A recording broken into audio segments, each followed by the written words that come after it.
একসময় একটা ছোট্ট মেয়ে ছিল। একবার তার ধনী বাবা একটি দুষ্ট সৎ মাকে বিয়ে করেছিলেন। তিনি তার দুই মেয়েকে নিয়ে বাড়িতে বসতি স্থাপন করেছিলেন। তাদের চেহারা সুন্দর এবং সাদা ছিল, তবে তাদের অন্তর ছিল দুষ্ট ও নিষ্ঠুর। এবং তারপরে দরিদ্র মেয়েটির জন্য একটি কঠিন সময় আসল। সকাল থেকে গভীর রাত অবধি তারা তাকে নোংরা কাজ করতে বাধ্য করেছিল। জল বহন, চুলা গরম করা, খাবার রান্না করা, বাসন ধোয়া এবং লন্ড্রি করা, এবং তদুপরি বোনরা যথাসম্ভব তাকে বিপর্যস্ত করার জন্য যথাসাধ্য চেষ্টা করেছিল। তারা তাকে বিদ্রূপ করেছিল।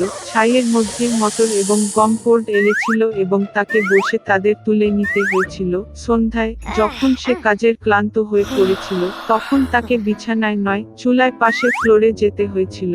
এবং যেহেতু তিনি সর্বদা ছাই, ধুলো এবং ময়লা অবস্থায় ছিলেন, তাই তার বোনরা তাকে সিন্ডারেলা বলে ডাকে।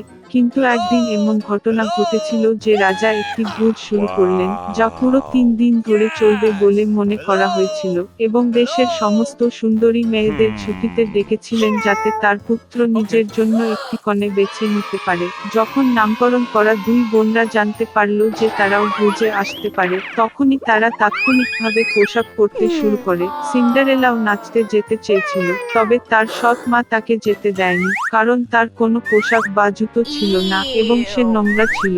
এবং তারপরে দুষ্ট সৎ মা ছাইতে এক গামলা গম এলে দিয়েছিল এবং বলেছিল যে সিন্ডারেলা যদি এটি 2 ঘন্টার মধ্যে সংগ্রহ করে, তবে সে তার বোনদের সাথে যেতে পারে। সিন্ডারেলা বাগানে গিয়ে কেঁদে ফেলল, এবং তারপরে দুটি সাদা কবুতর উড়ে গেল। তারপরে বিভিন্ন পাখির পুরো ঝাঁক তারা ছাইয়ের নিচে নেড়েচেড়ে ফুঁকতে লাগলো, এবং তাই তারা একটি পাত্রে সমস্ত দানা বেছে নিয়েছিল। 1 ঘন্টারও কম সময়ের মধ্যে তারা তাদের কাজ শেষ করে, এবং প্রত্যেকেই পালিয়ে যায়।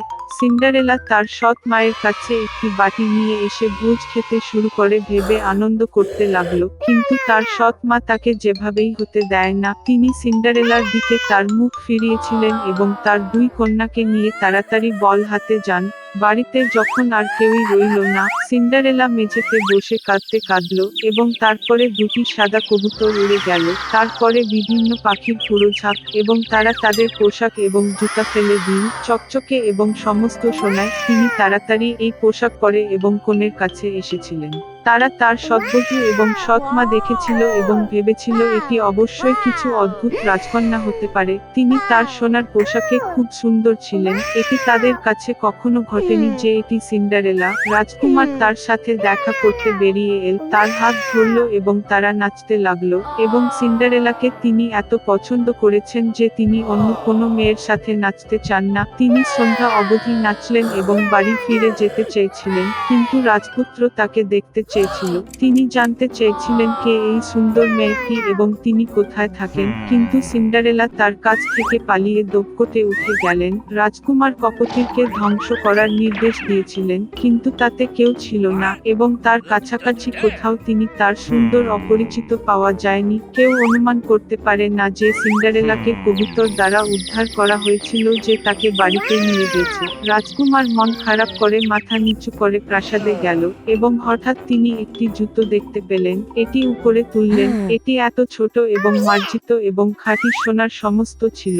রাজপুত্র অনুমান করেছিলেন যে সিন্ডারেলা যখন তার কাছ থেকে পালিয়ে এসেছিলেন, তখন তার বাম পায়ের জুতোটি একটি ধাপে রয়ে গেল। রাজকুমার খুশি হয়ে এই জুতার উপপত্নীটি খুঁজে বের করার আদেশ দিলেন, এবং যার কাছে এটি উপযুক্ত তিনি সেই বিয়ে করবেন। পিতা মাতা বল থেকে ফিরে এসেছিল। তারা দেখতে পেল যে সিন্ডারেলা তার শার্টে ছাইয়ের উপর শুয়ে আছে, এবং চুলার কাছে একটি হালকা আলো ছিল। উভয় বোন তাদের ঘরে গেলেন এই আশায় যে আগামীকাল তারা সেই সোনার স্লিপারটি রাখবে। সেই ভাগ্যবান।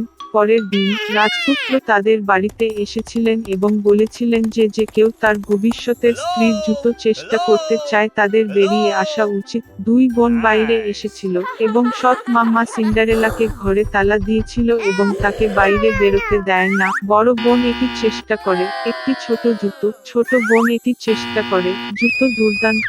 রাজপুত্র চলে যাচ্ছিলেন, কিন্তু সিন্ডারেলা জানালা থেকে উঠে তার কাছে ছুটে গেলেন, এবং সে একটি জুতো পরে করেছিল এবং এটি কেবল তার জন্য উপযুক্ত।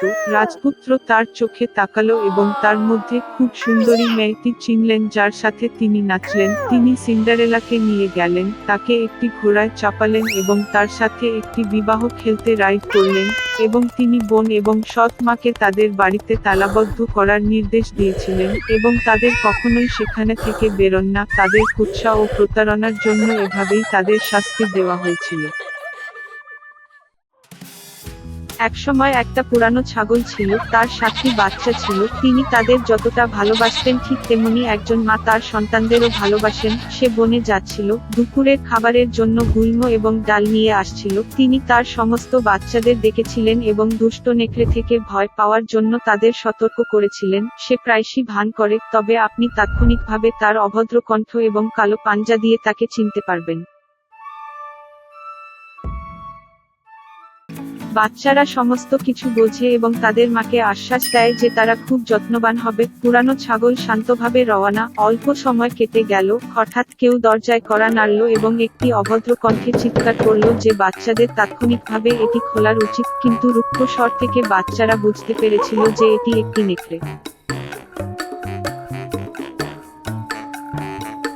তারা জবাব দিয়েছিল যে এটি মায়ের কণ্ঠ নয়, তার কণ্ঠটি সদয় এবং সরু ছিল এবং এই কণ্ঠটি অত্যন্ত অভদ্র, যার অর্থ এটি একটি নেকড়ে। তারপরে নেকড়ে বণিকের কাছে গেল এবং নিজেকে এক বিশাল টুকরো চক কিনে দিন। তিনি তা খেয়েছিলেন এবং তার কণ্ঠ পাতলা হয়ে গেছে। তিনি বাড়ি ফিরে এলেন, দরজা টুকোকাত এবং একটি পাতলা স্বরে কিডস জিজ্ঞাসাটি ওপেন করলেন।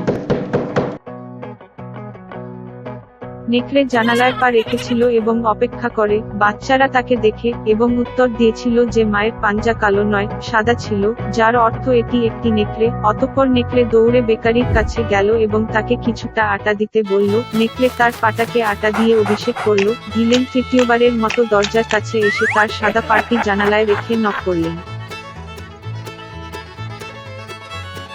তারা বাচ্চাদের দেখেছিল যে পাটি সাদা ছিল এবং তারা ভেবেছিল যে এটি তাদের মা। তারা দরজা খুলল, কিন্তু তাদের সামনে একটি নেকড়ে ছিল। তারা ভীত হয়ে সমস্ত দিক থেকে ছড়িয়ে ছিটিয়ে শুরু করলো। একটি বাচ্চা টেবিলের নিচে ঝাঁপিয়ে পড়েছিল, অন্যটি বিছানায়, তৃতীয় চুলার উপরে, চতুর্থটি রান্নাঘরে, পঞ্চমটি পায়খানাতে, ষষ্ঠটি ডুবির নিচে এবং দাদুর ঘড়িতে সপ্তম লুকিয়ে আছে।